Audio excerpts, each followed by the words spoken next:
This is the Go Fungal podcast.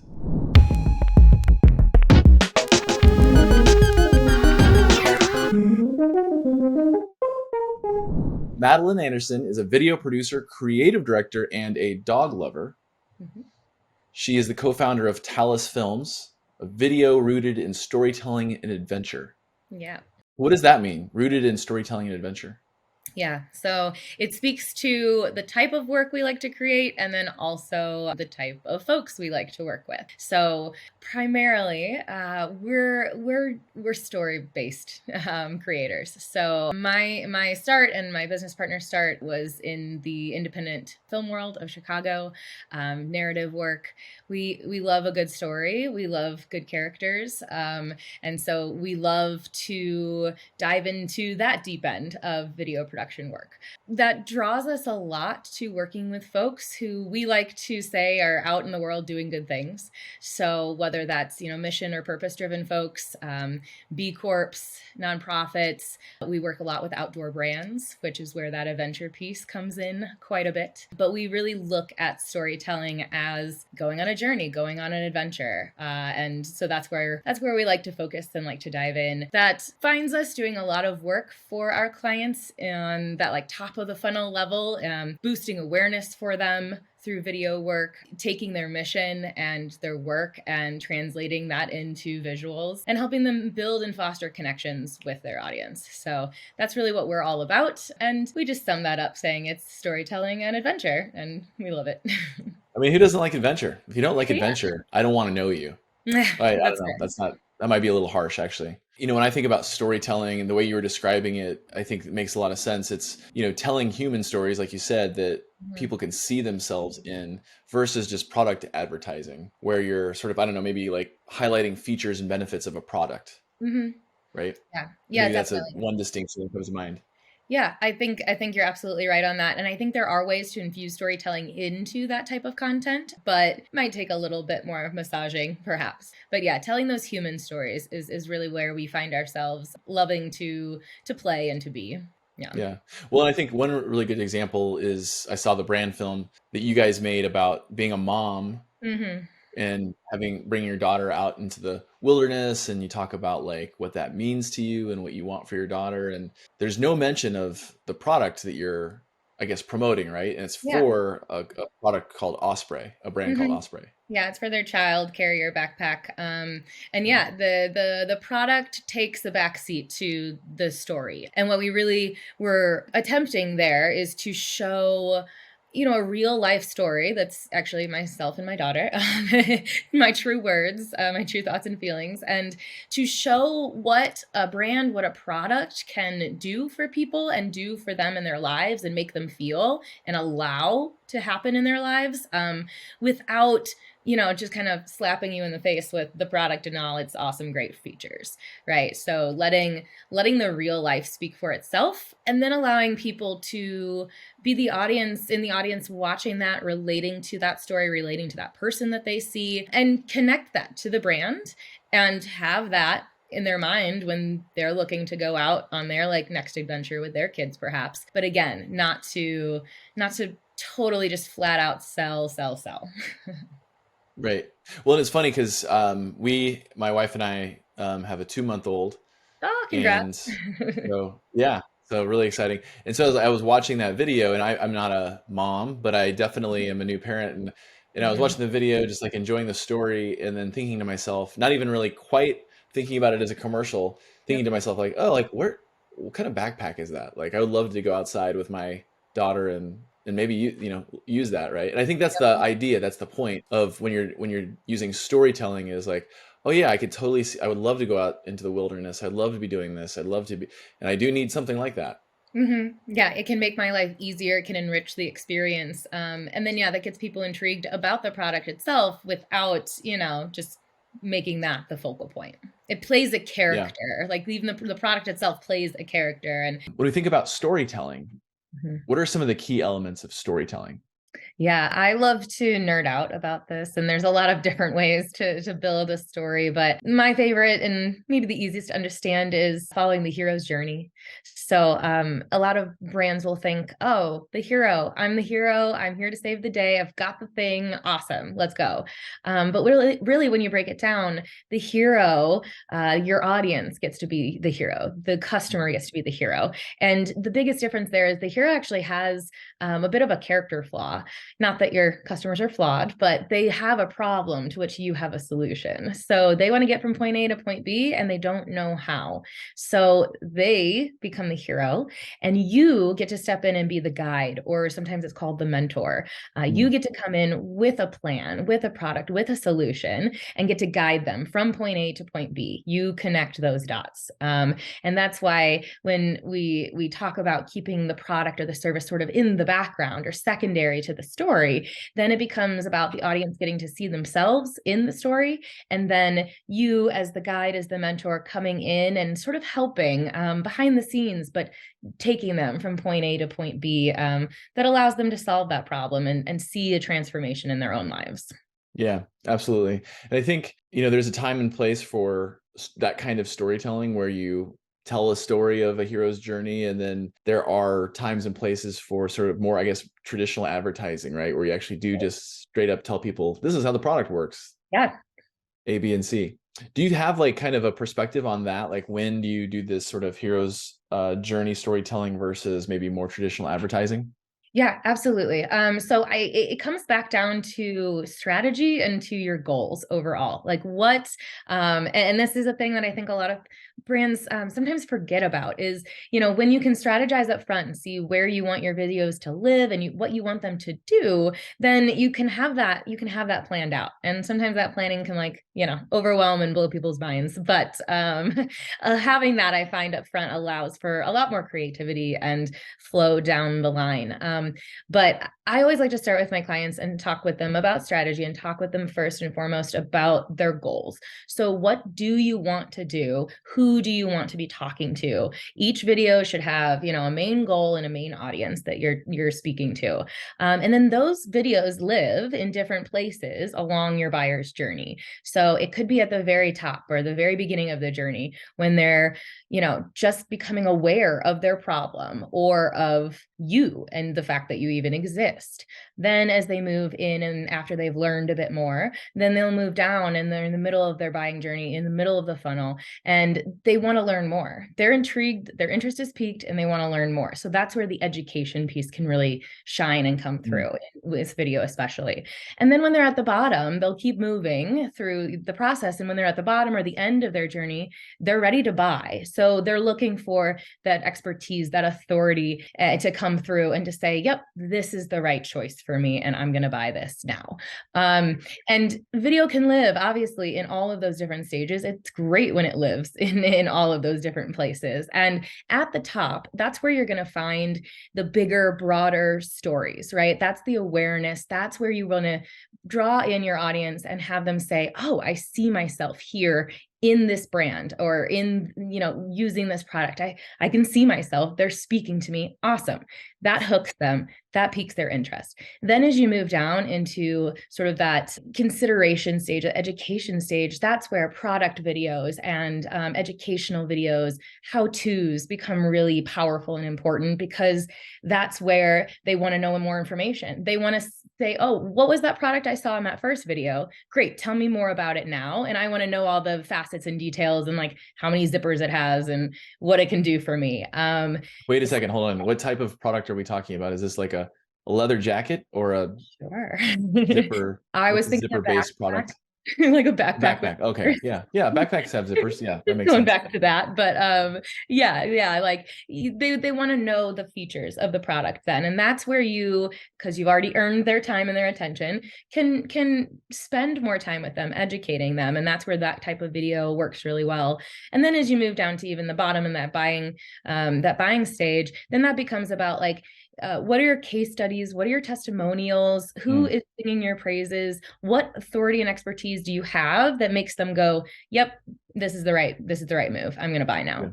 So that's kind of how I would break it down, very high level. But yeah, the really story heavy driven things you're going to find at the top of your funnel, and those are probably going to be some of the more produced pieces of video that you have, and they're going to speak to probably the broadest audience, even though you still do want to keep that as narrow as possible. So you're talking to real existing people in your audience.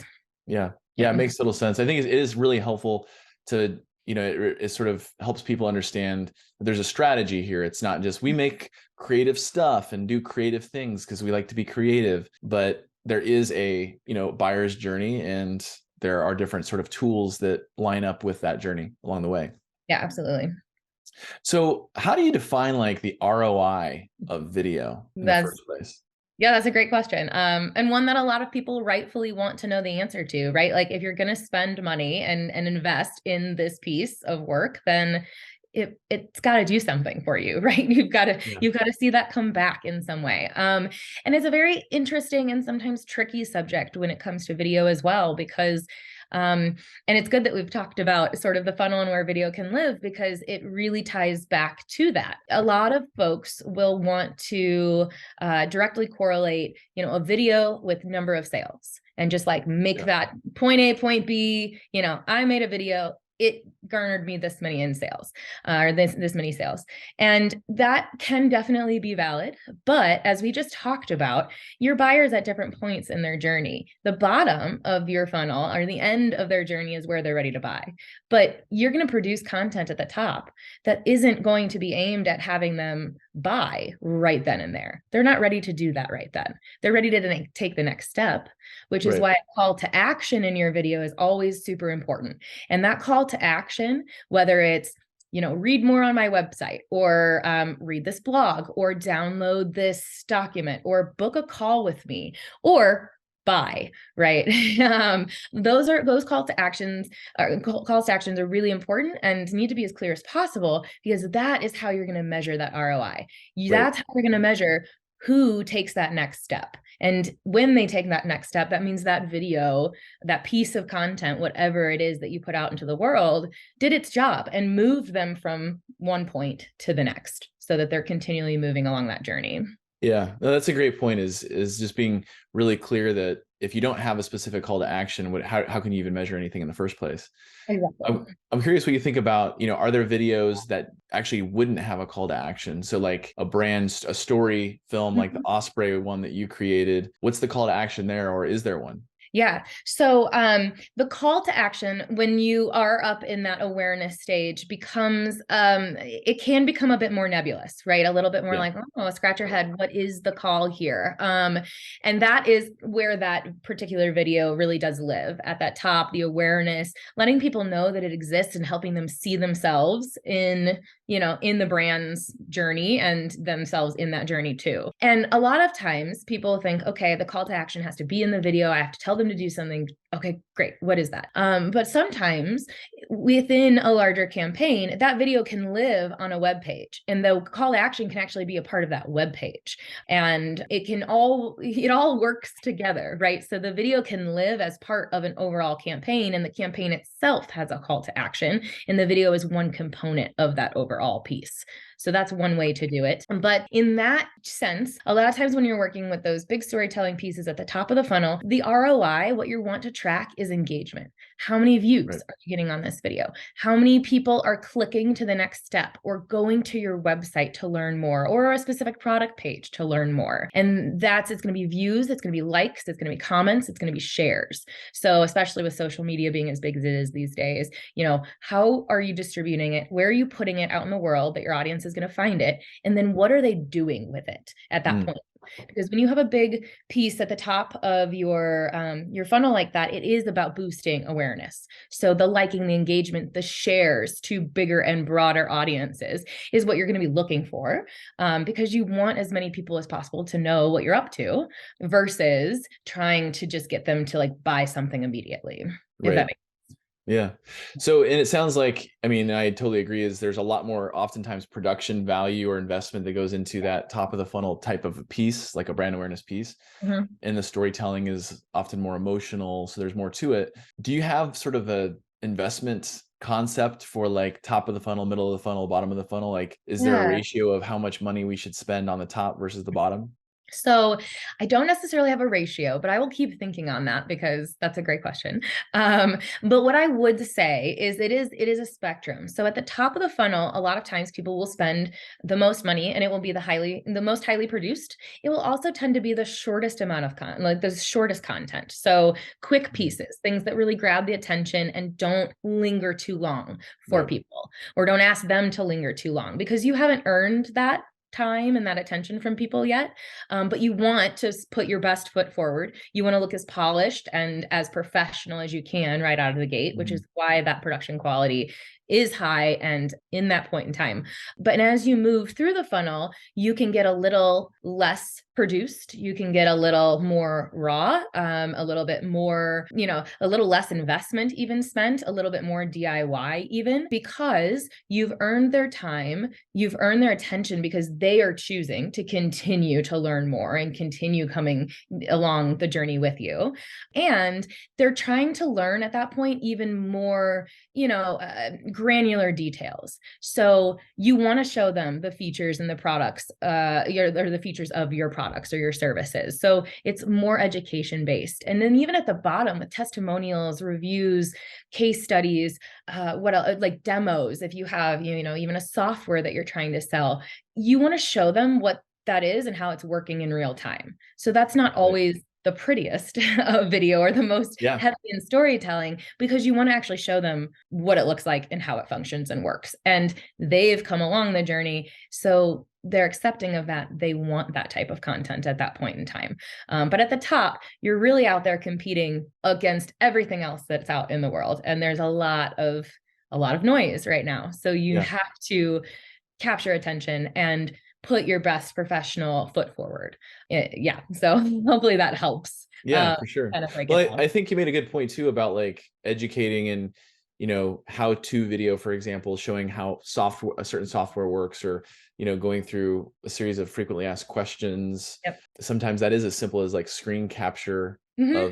of a software working, for example. I think that that helps with video marketing, right? Getting people to be really clear, like, okay, I know that I'm gonna have support when I use this software. I can understand how it works now, and that gives me the confidence to buy. Yep. But also, even after the purchase, I think video plays a big role there, which I do is agree. that ongoing continuous educational piece. Yes. Yeah, I would definitely agree there. There's a lot of places after a purchase that video can be used as well. It's a really great multi-purpose tool on a lot of levels. Sure.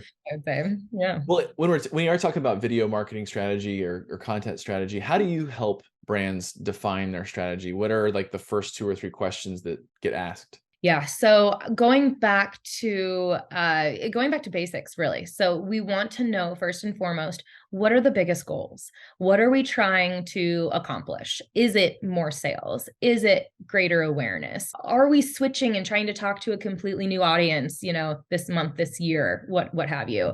Breaking down and figuring out what those goals are will work. We can work backwards from that, right? So that's what we want in the end. And then we can decide, okay, what's our messaging? What's our call to action to prompt people to take that action to meet that goal? And then we can pair a specific type of video with that call to action with that goal in mind. And sometimes it's building out a funnel of videos to where you've got one at the top, one in the middle, one at the bottom, and you've got that funnel. Sometimes it is just, hey, we want to do awareness, and social media is our best channel. So how do we do social media video in this day and age, which is, Right. we could go on for probably hours on that topic alone. And that is the exception. I will say social media can be sometimes a bit less produced. If you look at TikTok, a lot of that's just, phone out of my pocket and I'm off to the races. And that's Yeah. okay, because that's what people are expecting on those types of platforms. So it's really meeting your audience where they're at and delivering the type of content that they are expecting and ready to see in that space. But yeah, I really go back to basics with folks first and foremost, figure out what are their goals and who's their audience, who are they trying to talk to specifically. And then from there, we work backwards and figure out, what fits and when and where it should fit. Perfect. Makes sense to me. I Yeah, mean, I hope good. so. Yeah. So a couple of rando questions here to Right. run through. Let's see what you come up with. So what's something about you that most like professional acquaintances wouldn't know or might find surprising or interesting or unique? Could you Let's share? Yes, yes, yes.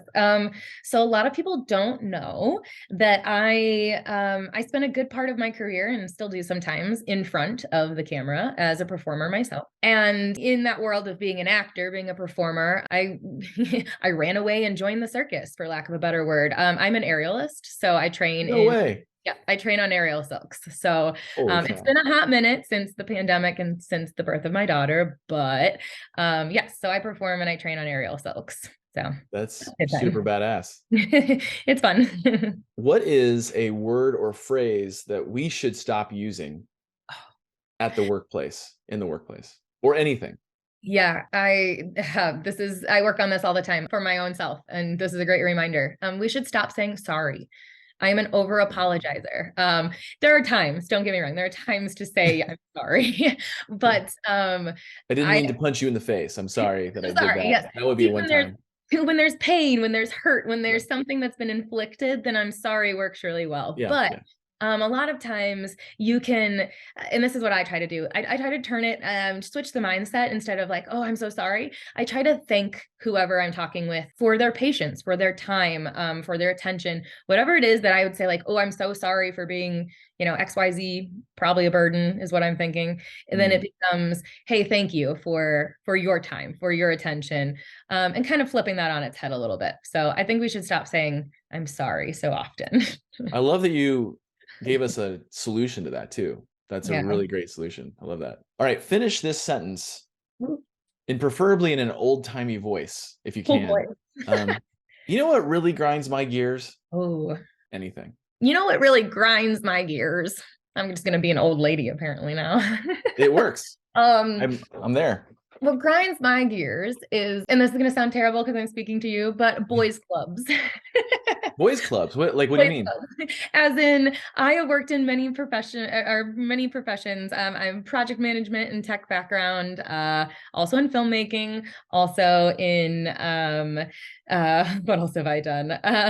In the outdoor industry, I worked there as well. They tend to be boys clubs. There's a lot of Mm, male presence, a lot of male thought, and the female voice and the minority voice is often not considered or listened to or talked about. And that's changing, thankfully. But I've definitely been in a lot of situations throughout my life where it's a mountain that has to be climbed a lot of times. And, you know, sometimes the guys don't have to do that in the same manner. So, mm. I appreciate, being able to talk on this podcast today, from a female perspective as well. But yeah, I like to kind of break those barriers down as much as I can without again smacking anyone in the face with it, because it's just life. We're just all Yeah. navigating it. And you could always say sorry if you do smack somebody, if you have to smack somebody Absolutely. in the face. Absolutely. Perfect. So I'm just curious, what are like some of the things that maybe you're doing or that you're seeing that is helping sort of maybe eliminate or sort of diffuse boys clubs, so to Yeah. speak? So I really, from a female storyteller, female filmmaker perspective, I really seek out and like to tell stories that we don't often hear about, Mm, especially when it comes to the outdoors. I've seen a billion films about white men normally, but men out there summiting mountains, climbing, doing the next biggest, greatest thing. But there are just as many women and minorities and people of color in the background doing that as well. And that's it. They're in the background. But their right. stories deserve to be told just as much as anyone else's.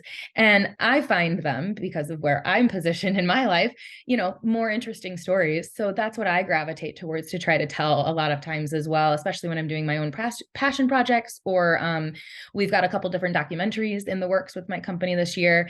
And those are the types of stories that we like to highlight and really bring forth. The ones that you don't hear about as often, the ones that are maybe a bit hidden from view. And let's try to see those more in the mainstream as well. Yeah. Well, that's awesome too. I mean, I think you have an opportunity as a storyteller, somebody who does this for your craft, to help bring those out to the light, right? And I think Yeah. that there needs to be more people like you looking for those. And I think and I think we are seeing more of it. I don't think it's, totally balanced, obviously, but I think we're talking about it more. We're seeing it a little bit more, and long road ahead, but Yeah. that's pretty cool. Yeah, definitely. Yeah. And we take that approach with my company as well.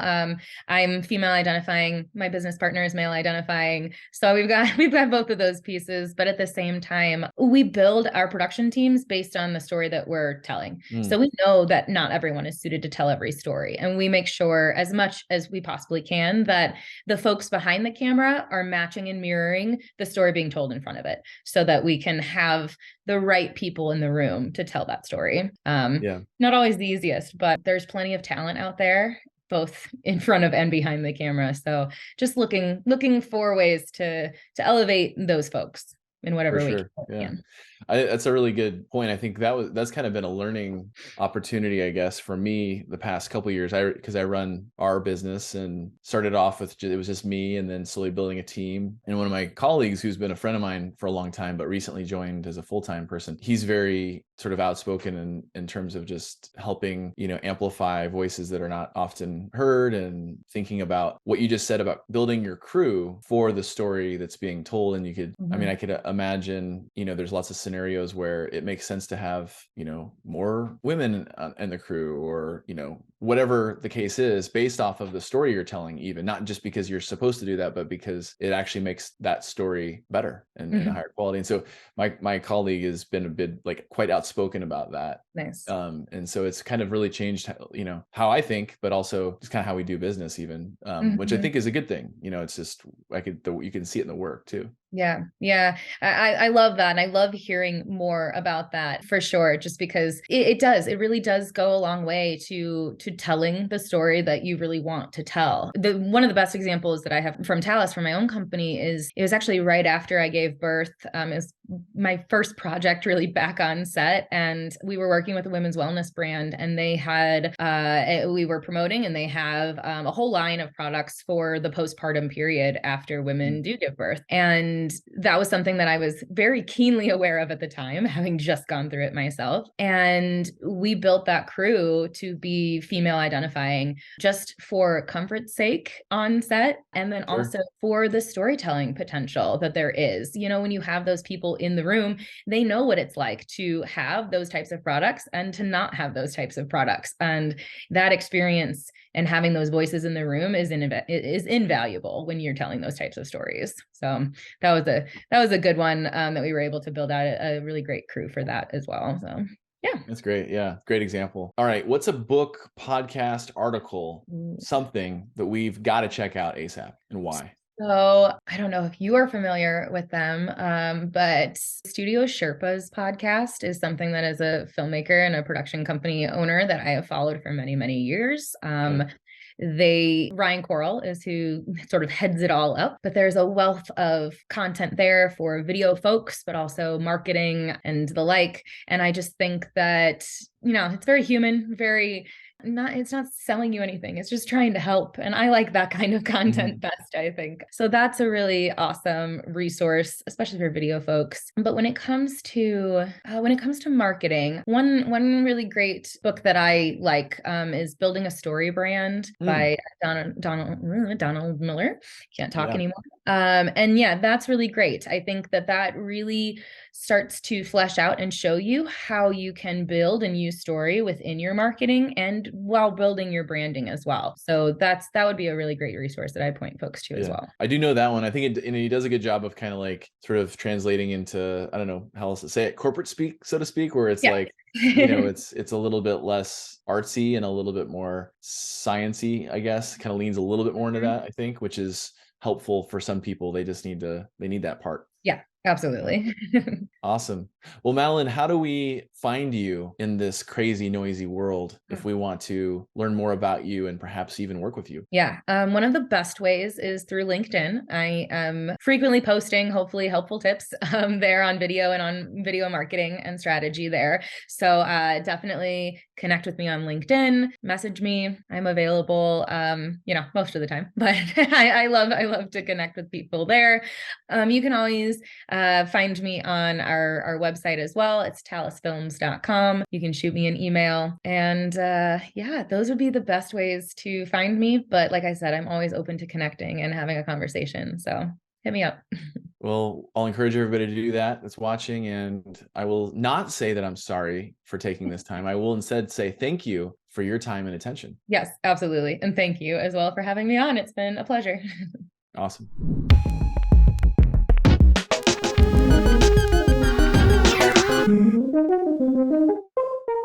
Fungal.